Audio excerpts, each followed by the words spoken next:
Hola amigos, hola amigas. Si queréis saber por qué se forman esas burbujas en vuestro vaso de agua durante la noche, quedaros a ver el vídeo. ¿Qué quieres decir? ¿Que hay gas en mi agua? ¿De dónde viene ese gas? ¿Es aire? Es aire, y como seguramente todos sabéis, el aire se compone de un 21% de oxígeno, un 79% de nitrógeno y un 0,04 de CO2. Y sí, además el aire que respiramos contiene también vapor de agua. El nitrógeno es un gas inerte, el oxígeno es el que nos da la vida y también nos la quita. Oxida nuestras células a lo largo de nuestra vida y nos termina envejeciendo. Mientras que el CO2 aparece en unas cantidades ínfimas en nuestro aire. No siempre fue así. Las plantas se encargaron de transformarlo ¿en qué? En plantas, en hidratos de carbono. Fijación del carbono en las etapas iniciales de la formación de la Tierra, donde había mucho más CO2. Pero esto conecta con otro vídeo futuro de cómo reducir el nivel de CO2 en la atmósfera. Sí, reducir la combustión, puede ser. Reducir las emisiones, puede ser. Pero lo más importante, plantar plantas. Pero volvamos al vídeo. Cuando un líquido y un gas están en contacto, estos interactúan. Es decir, parte del gas pasa a disolverse en el líquido y parte del líquido pasa a mezclarse con el gas. Vamos un poco más despacio. Todos hemos escuchado la expresión humedad relativa del aire. Y sí, es la cantidad de agua contenida en el aire. Que si es demasiado alta, nos asfixiamos, por ejemplo, en una sauna, que está al 100%. Mientras que si es demasiado seca, en ambientes extremadamente secos, nos deshidratamos, por ejemplo, debajo del 30%. El ser humano vive confortablemente entre un 40 y un 60% de humedad. Pero bueno, esta humedad relativa que hemos experimentado todos en los baos de una ducha, en la sauna, la vemos en la formación de las nubes, es tan solo una parte de la historia, es decir, la mezcla de vapor de agua en el aire. La otra parte es ¿qué le ocurre al agua? Esta es menos conocida, pero ocurre exactamente lo mismo. Parte del gas termina disolviéndose en el líquido. Así pues, parte de ese oxígeno, de ese nitrógeno, de ese CO2 están disueltos en el agua. Gracias a este oxígeno disuelto en el agua pueden respirar los peces, porque los peces también respiran oxígeno. Lo único que lo hacen a partir del oxígeno disuelto en el agua y no del oxígeno mezclado en el aire. Todos recordamos los refrescos con burbujas, ese gas CO2 disuelto en el refresco que tanto nos gusta en verano. En función de la temperatura ambiente, la cantidad de vapor de agua mezclada en el aire puede ser mayor o menor. Es como si el aire, conforme está más caliente, pudiera contener más cantidad de agua, absorbiera más agua. Y por el contrario, conforme el aire se enfría, disminuye su capacidad de contener esa agua y libera ese exceso en estado líquido. Pero veámoslo con un ejemplo. Imaginemos, tenemos la superficie del mar, tenemos el sol impactando sobre la superficie del mar, tenemos el aire en contacto con dicha superficie. Parte del agua va a evaporarse y va a pasar al aire.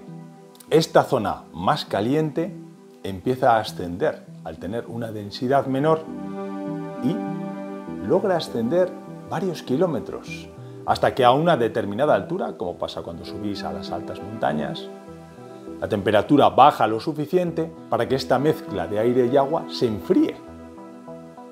Y por tanto, el agua que estaba mezclada con el aire no pueda permanecer durante más tiempo en estado gaseoso y condense. Sí, allí es donde se genera la lluvia. ¿Veis?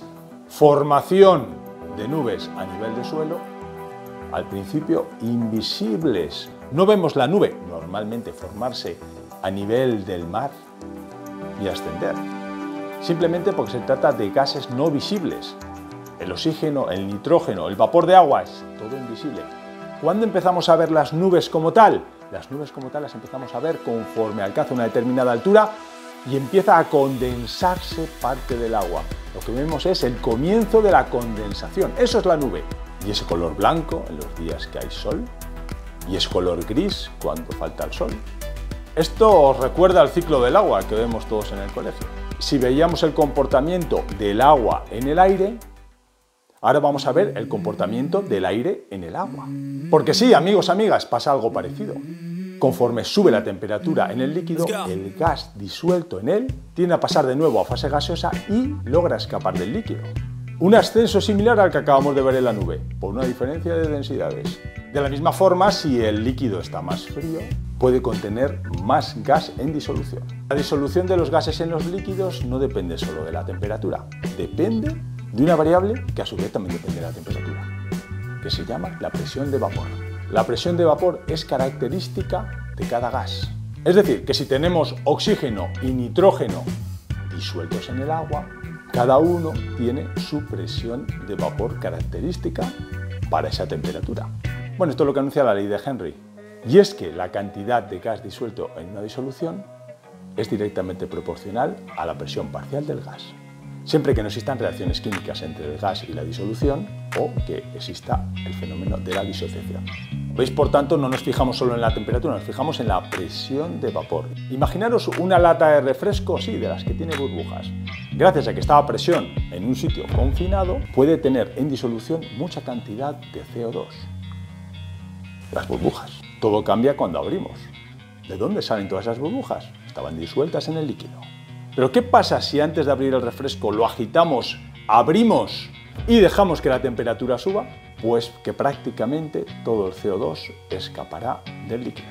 Todos hemos experimentado probar un refresco que tenía burbujas hace unos días y que ya no sabe igual. Y volvemos al vídeo. Tenemos nuestro vaso de agua que hemos llenado por la noche antes de ir a dormir. Lo hemos llenado con agua en la nevera, está a 5 grados. A continuación lo dejamos y a las 7 de la mañana cuando nos levantamos, ¿qué pasa? Que ha adquirido la temperatura ambiente.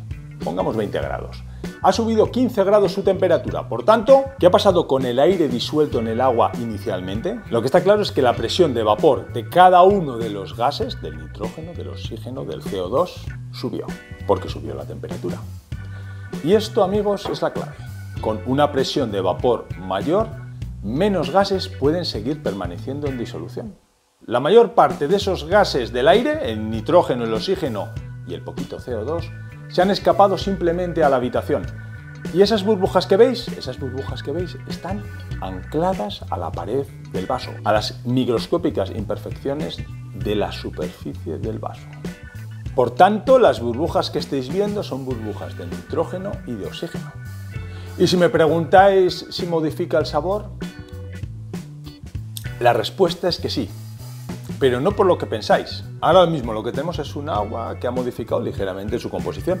Tiene menos oxígeno, menos nitrógeno, menos cloro y una fina capa de polvo invisible a la vista, pero que seguro que no le aporta un buen sabor. Bueno, amigos, amigas, así me despido hasta un próximo vídeo y bueno, espero mejorar esta voz para el próximo vídeo de la próxima semana. Nos vemos muy pronto. No olvidéis suscribiros y darle al like si os ha gustado. ¡Adiós!